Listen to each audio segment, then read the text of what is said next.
أعوذ بالله من الشيطان الرجيم بسم الله الرحمن الرحيم يا أيها الذين آمنوا لا تقدموا بين يدي الله ورسوله واتقوا الله إن الله سميع عليم يا أيها الذين آمنوا لا ترفعوا أصواتكم فوق صوت النبي ولا تجهروا له بالقول كجهر بعضكم لبعض أن تحبط أعمالكم وأنتم لا تشعرون إن الذين يغضون أصواتهم عند رسول الله أولئك الذين امتحن الله قلوبهم للتقوى لهم مغفرة وأجر عظيم إن الذين ينادونك من وراء الحجرات أكثرهم لا يعقلون ولو أنهم صبروا حتى تخرج إليهم لكان خير لهم الله غفور رحيم يا أيها الذين آمنوا إن جاءكم فاسق بنبأ فتبينوا أن تصيبوا قوما بجهالة فتصبحوا على ما فعلتم نادمين واعلموا أن فيكم رسول الله لو يطيعكم في كثير من الأمر لعنتم ولكن الله حبب إليكم الإيمان وزيناه في قلوبهم وكره إليكم الكفر والفسوق والعصيان أولئك هم الراشدون فضلا من الله ونعمة والله عليم حكيم وإن طائفتان من المؤمنين اقتتلوا فأصلحوا بينهما فإن بغت إحداهما على الأخرى فقاتلوا التي تبغي حتى تفيء إلى أمر الله فإن فأت فأصلحوا بينهما بالعدل واقسطوا إن الله يحب المقسطين إنما المؤمنون إخوة فأصلحوا بين أخويكم واتقوا الله لعلكم ترحمون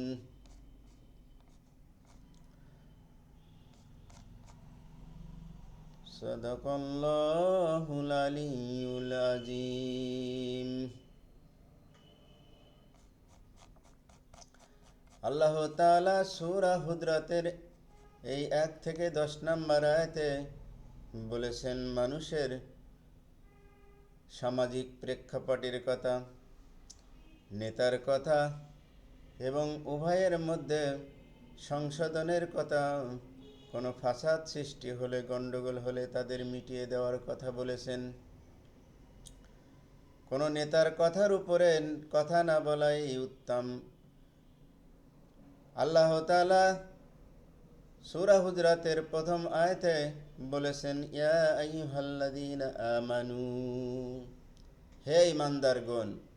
আল্লাহ বিশ্বাসীদেরকে প্রথমেই ডেকে বলেছেন, ইয়া আইয়ুহাল্লাযীনা আমানু লা তুকাদ্দিমু বাইনা ইয়াদাইল্লাহি ওয়া রাসূলিহি।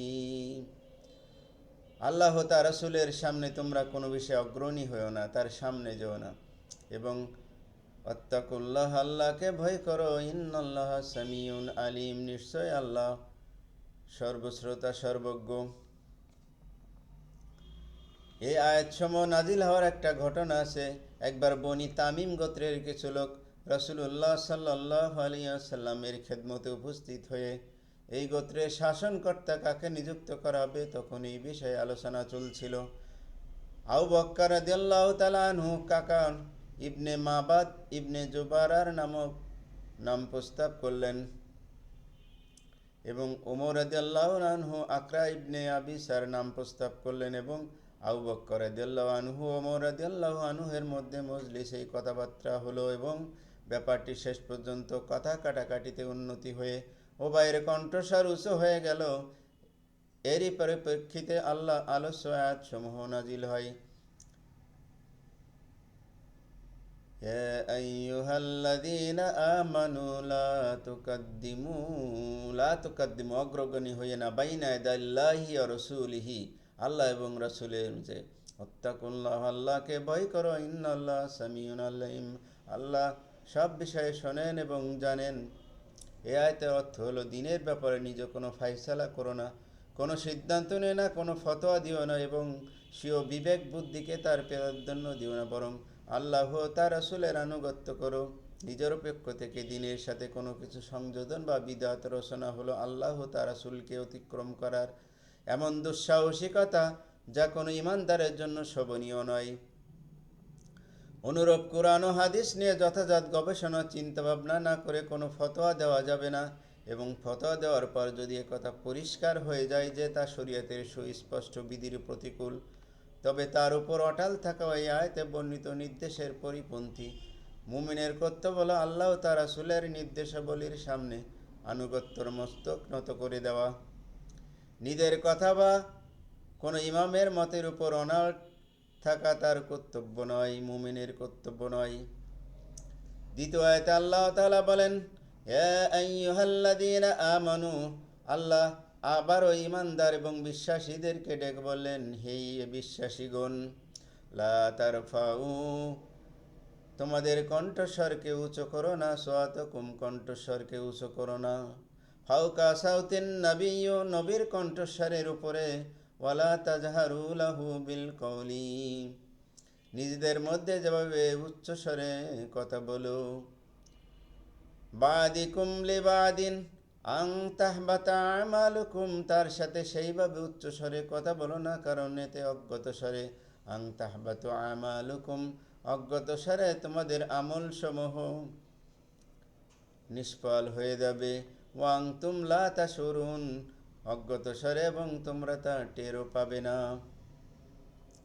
নবী সাল্লাল্লাহু আলাইহি সাল্লামের মজলিসে এটা দ্বিতীয় আদব। যারা রাসূলুল্লাহ সাল্লাল্লাহু আলাইহি সাল্লামের মজলিসে ওঠা বসা ও যাতায়াত করতেন তাদেরকে এই আদব কায়দা শিষ্টাচার শিক্ষা দেওয়া হয়েছিল।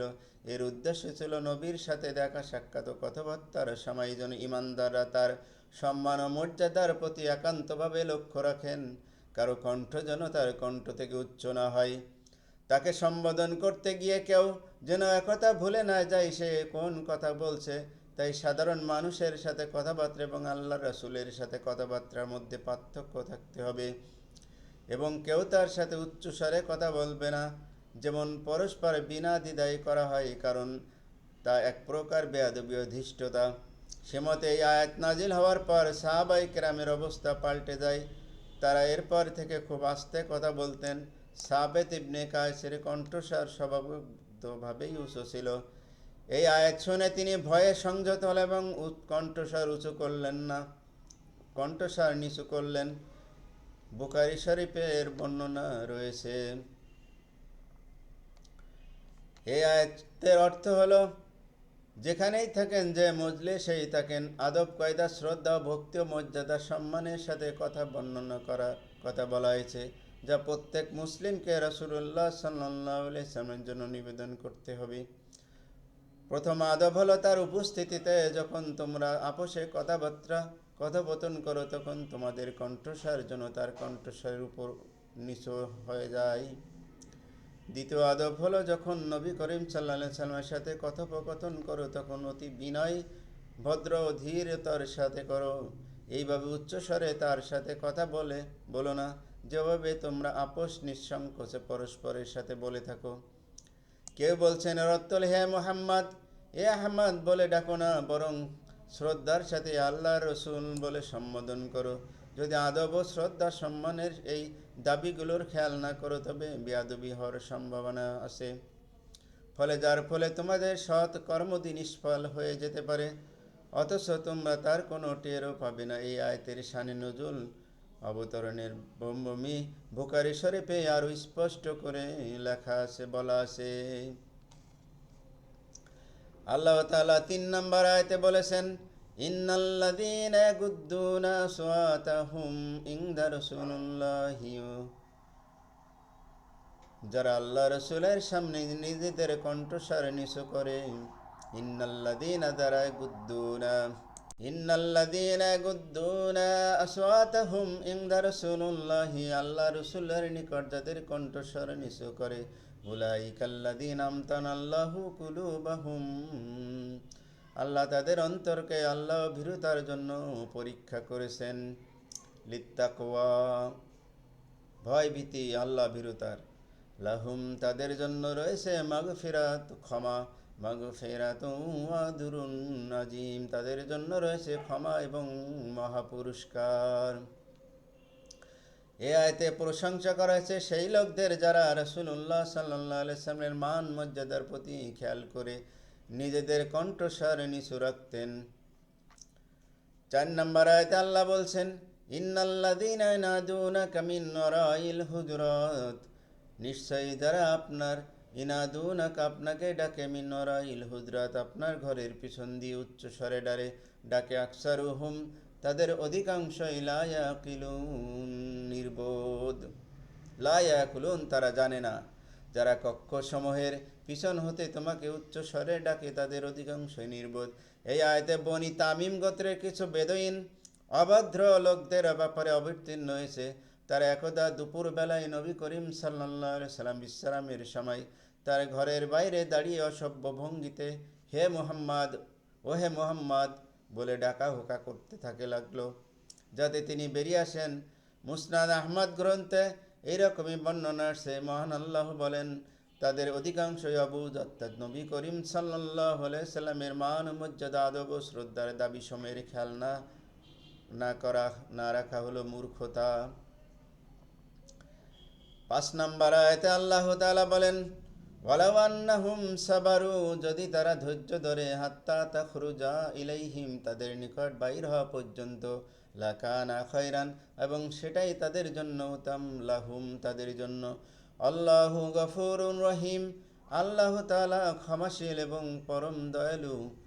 তুমি বের হওয়া তাদের নিকট আসা পর্যন্ত যদি তারা ধৈর্য ধারণ করত, তাহলে তাই তাদের জন্য উত্তম হতো। তোমার বের হওয়ার অপেক্ষা করত এবং তোমাকে ডাকার ব্যাপারে তাড়াহুড়া না করত, তবে তা দিন ও দুনিয়া উভয় দিক দিয়ে তাদের জন্য উত্তম হতো। এই জন্য তাদেরকে পাকড়াও করেননি, বরং আগামীতে নবী সাল্লাল্লাহু আলাইহি সাল্লামের প্রতি আদব ও শ্রদ্ধা সম্মানের খেয়াল রাখার তাগিদ করে দিলেন। ৬ নম্বর আয়াতে আল্লাহ তাআলা বলছেন, ইয়া আইয়ুহাল্লাযীনা আমানু, হে বিশ্বাসীগণ, হে ঈমানদারগণ, ইনজাকুম ফাসিকুন, যদি কোনো পাপাচারী তোমাদের নিকট কোনো বার্তা আনয়ন করে, ফাসিকুম বিনাবাইন ফাতাবাইয়ানু, তাহলে তোমরা তা পরীক্ষা করে দেখবে, আন তুসিবু কওমান বিজাহালাতিন ফাতুসবিহু আলা মা ফাআলতুম নাদিমিন, তাহলে তোমরা তা পরীক্ষা করে দেখবে, যাতে অজ্ঞতাবশত তোমরা কোনো সম্প্রদায়কে আঘাত না করো এবং পরে তোমাদের কর্মের জন্য অনুতপ্ত না হও। ফাআলতুম নাদিমিন। এই আয়াতটি অধিকাংশ মুফাসসিরের মতে ওলীদ ইবনে আকবর রাদিয়াল্লাহু তাআলা সম্পর্কে অবতীর্ণ হয়েছে, যাকে নবী করিম সাল্লাল্লাহু আলাইহি সাল্লাম বানু মুস্তালিক গোত্রে জাকাত আদায় করার জন্য প্রেরণ করেছিলেন। কিন্তু তিনি রাস্তা থেকে ফেরত এসে খামোকা রিপোর্ট দিলেন যে তারা জাকাত দিতে অস্বীকার করেছে। আর এই খবরের ভিত্তিতে নবী করিম সাল্লাল্লাহু আলাইহি সাল্লাম তাদের বিরুদ্ধে সৈন্য প্রেরণ ইচ্ছা করলেন, কিন্তু পরক্ষণে জানতে পারলেন যে এ খবর ছিল ভুল এবং ওলীদ রাদিয়াল্লাহু তাআলা আনহু সেখানে যাননি। তবে সনদ ও বাস্তবতার দিক থেকে এই বর্ণনা সহি নয়। তবে এই ধরনের কথা রাসূল সাল্লাল্লাহু আলাইহি ওয়াসাল্লাম একজন সাহাবী সম্পর্কে বলা ঠিক নয়। তবে আয়াতে শানে নুজুলের প্রতি দিকপাত না করেই বলা হয় যে এতে অতি গুরুত্বপূর্ণ এমন একটি নীতি বর্ণনা করা হয়েছে যা সামাজিক উভয় জীবনে বড় গুরুত্বপূর্ণ। প্রত্যেক ব্যক্তি, প্রত্যেক শাসকের দায়িত্ব হলো তাদের কাছে যে সংবাদই আসে, বিশেষ করে চরিত্রহীন, ফাসেক, চুগলখোর, গীবতকারী ও ফাঁসিবাদী প্রকৃতির লোকদের পক্ষ হতে যে খবরই আসুক সে ব্যাপারে প্রথমে যাচাই করে দেখা, যাতে ভুল বুঝে কারো বিরুদ্ধে কোনো পদক্ষেপ গ্রহণ না করা হয়। 7 নম্বর আয়াতে আল্লাহ তাআলা বলছেন, ওয়ালামু আন্না ফীকুম রাসূলুল্লাহি, তোমরা জেনে রাখো যে তোমাদের মধ্যে আল্লাহ রসুল রয়েছেন, তিনি বহু বিষয়ে তোমাদের কথা শুনলে তোমরাই কষ্ট পাবে। লাউ ইতাইকুম, যদি মেনে নেন, ফি কাসীরাম, বহু বিষয়, মিন আমরি, আদেশ, লানাতুম, কষ্ট পাবে। লাকিন আল্লাহু, বরং আল্লাহ, হাব্বাবা ইলাইকুম, কিন্তু আল্লাহ তোমাদের নিকট ঈমানকে প্রিয় করেছেন এবং একে তোমাদের হৃদয়ে সুশোভিত করেছেন। ঈমান, ইলাইকুমুল ঈমান, ওয়াযায়্যানাহু ফি কুলুবিহিম, তোমাদের অন্তরকে হৃদয়ে সুশোভিত করেছেন। কাররাহা ইলাইকুমুল কুফর, আর কুফরি, পাপাচার, অবাধ্যকে তোমাদের নিকট অপ্রিয় করেছেন। ওয়াল ফুসুকা ওয়াল ইসয়ানি উলাইকা হুমুর রাশিদুন, ওরাই সৎপথ অবলম্বনকারী। 8 নম্বর আয়াতে বলছেন, হাদালাম মিনাল্লাহি ওয়া নি'মা, এটা আল্লাহর দান, অনুগ্রহ। আল্লাহু আলিমুন হাকিম, আর আল্লাহ সর্বজ্ঞ, প্রজ্ঞাময়। এই আয়াতটি সাহাবায়ে কেরাম সাল্লাল্লাহু আলাইহি সাল্লামদের ফজিলতের অধিকারী হওয়ার এবং তাদের ঈমান ও হেদায়েতের উপর প্রতিষ্ঠিত থাকার জ্বলন্ত প্রমাণ। 9 নম্বর আয়াতে আল্লাহ বলছেন, ওয়া ইন তাইফাতানি মিনাল মুমিনিনা ইকতাতালু ফাআসলিহু বাইনাহুমা, বিশ্বাসীদের 2 দল যুদ্ধে লিপ্ত হলে তোমরা তাদের মধ্যে সন্ধি স্থাপন করো। ফাআসলিহু বাইনাহুমা, সন্ধি স্থাপন করো। ফাইন্না বাগাত ইহদাহুমা আলাল উখরা, অতঃপর তাদের একদল অপর দলের প্রতি বিদ্রোহ আচরণ করলে তোমরা বিদ্রোহী দলের বিরুদ্ধে যুদ্ধ করো। ইহদাহুমা আলাল উখরা ফাকাতিলুল্লাতী তাবগী হাত্তা তাফিয়া ইলা আমরিল্লাহ, যতক্ষণ না তারা আল্লাহর নির্দেশের দিকে ফিরে আসে ততক্ষণ যুদ্ধ করো। যদি তারা ফিরে আসে, ফাসলিহু বাইনাহুমা, যদি তারা ফিরে আসে, বিল আদলি ওয়া আকসিতু, তাদের ভিতরে ন্যায় বিচারের মাধ্যমে মীমাংসা করে দাও, সন্ধি স্থাপন করো এবং সুবিচার করো। ইন্নাল্লাহা, নিশ্চয় আল্লাহ, ইহিব্বুল মুকসিতিন, সুবিচারকারীদেরকে ভালোবাসেন। ইন্নাল্লাহা ইউহিব্বুল মুকসিতিন, নিশ্চয় সুবিচারকারীদেরকে আল্লাহ ভালোবাসেন। 10 নম্বর আয়াতের আগে এই কথা আরেকটু বলে নিই। এই সন্ধির পদ্ধতি হলো তাদেরকে কোরআন হাদিসের প্রতি আহ্বান করতে হবে, অর্থাৎ কোরআন হাদিসের আলোকে দ্বন্দ্বের সমাধান খুঁজতে হবে। আল্লাহ তাআলা রাসূল সাল্লাল্লাহু আলাইহি ওয়াসাল্লামের বিধান অনুসারে নিজেদের দ্বন্দ্ব মিটাতে না চাই, বরং উদ্যত বিদ্রোহের পথ অবলম্বন করে। তবে অন্য মুসলিমদের কর্তব্য হবে বিদ্রোহী দলের বিরুদ্ধে যুদ্ধ করায় যে পর্যন্ত না তারা আল্লাহর নির্দেশ মেনে নিতে প্রস্তুত হয়ে যায়। আলোচ্য আয়াতে বিদ্রোহী দলের বিরুদ্ধে যুদ্ধ করার নির্দেশ দেওয়া হয়েছে, অথচ হাদিসে কোনো মুসলিমের বিরুদ্ধে যুদ্ধ করা কুফরি বলা হয়েছে। তো কথা হলো এটা কুফরি তখনই হবে যখন বিনা কারণে মুসলিমদের বিরুদ্ধে যুদ্ধ করা হবে। কিন্তু এই যুদ্ধের ভিত্তি যদি বিদ্রোহ হয়, তবে এই যুদ্ধ কেবল জাহাজে নয়, বরং তার নির্দেশ দেওয়া হয়েছে, যা প্রমাণ করে যে এ যুদ্ধ উত্তম ও তাগিদপ্রাপ্ত। অনুরূপ কোরআন বিদ্রোহী এই দলটিকে বিশ্বাসী বলেই আখ্যায়িত করেছে, যার অর্থ এই যে শুধু বিদ্রোহের কারণে যা মহাপাপ, তার ফলে এই দলটি ঈমান থেকে খারিজ হয়ে যায় না, যেমন খাওয়ারিজ এবং কোন মুতাজিলাদের অধিক আকীদা বিশ্বাস। তাদের মতে মহাপাপ সম্পাদনকারীরা ঈমান থেকে বহিষ্কার হয়ে যায়। অর্থাৎ বিদ্রোহী দলটি যদি বিদ্রোহ আচরণ থেকে আল্লাহর নির্দেশের দিকে ফিরে আসে, তবে ন্যায়ভাবে অর্থাৎ কোরআন ও হাদিসের আলোকে উভয় দলের মাঝে মীমাংসা ও সালিশ করে দিতে হবে। আর তার এই ভালোবাসার এটাই দাবি যে তিনি সুবিচারকারীদের উত্তম প্রতিদান দানে ধন্য করবেন। আল্লাহ তাআলা 10 নম্বর আয়াতে বলছেন, ইন্নামাল মুমিনুনা ইখওয়াতুন ফাআসলিহু বাইনা আখওয়াইকুম আত্তাকুল্লাহা লাআল্লাকুম তুরহামুন। সকল বিশ্বাসীরা তো পরস্পর ভাই ভাই, সুতরাং তোমরা তোমাদের দুই ভাইয়ের মধ্যে সন্ধি স্থাপন করো এবং আল্লাহকে ভয় করো, যাতে তোমরা করুণা প্রাপ্ত হও। পূর্বের নির্দেশনার তাগিদ স্বরূপ অর্থাৎ মুমিনরা যখন পরস্পর ভাই ভাই, তখন তাদের সবার মূল বস্তু হলো ঈমান। অতএব এই মূল বস্তুর দাবি হলো একই ধর্মের উপর বিশ্বাস স্থাপনকারীরা যেন আপোষে লড়ালড়ি না করে, মারামারি না করে, বরং পরস্পর একসাথে মিলে ঝিলে একে অপরের সুখে দুঃখে শরিক হয়ে পরস্পরকে ভালোবাসে, একে অপরের হিতাকাঙ্ক্ষী ও কল্যাণকামী হয়ে থাকে। আর যদি কখনো ভুল বোঝাবুঝির ফলে তাদের মধ্যে দূরত্ব ঘৃণা সৃষ্টি হয়ে যায়, তবে তা দূর করে তাদের আপোষে পুনরায় সম্প্রীত ভ্রাতৃত্বের কায়েম করতে হবে, যেহেতু এক মুমিন অপর মুমিনের জন্য আয়না স্বরূপ। আরও সূরা তাওবা এ ব্যাপারে আরও অনেক বিস্তারিত বলা আছে। সমস্ত বিষয় আল্লাহকে ভয় করো, সম্ভবত এর ফলে তোমরা আল্লাহর রহমতের অধিকারী হয়ে যাবে। সম্ভাবনা ও আশঙ্কা কথা সম্ভব দিকে লক্ষ্য করে এরকম বলা হয়েছে, কেননা আল্লাহ রহমত ও করুণা তো ইমানদার ও আল্লাহ ভীরুদের জন্য নিশ্চিত। পরবর্তী আয়াতগুলো আমরা আরও বিস্তারিত জানব। সূরা হুজরাতের 1 থেকে 10 নম্বর আয়াতের আমরা এতক্ষণ আলোচনা শুনলাম। এই আলোচনার মাধ্যমে আমরা নেতার অগ্রগামী এবং তার কথার সামনে উচ্চস্বরে কথা বলবো না, এবং একে অপরের ঝগড়া লাগলে মীমাংসা করে দেব এবং সুবিচার করব।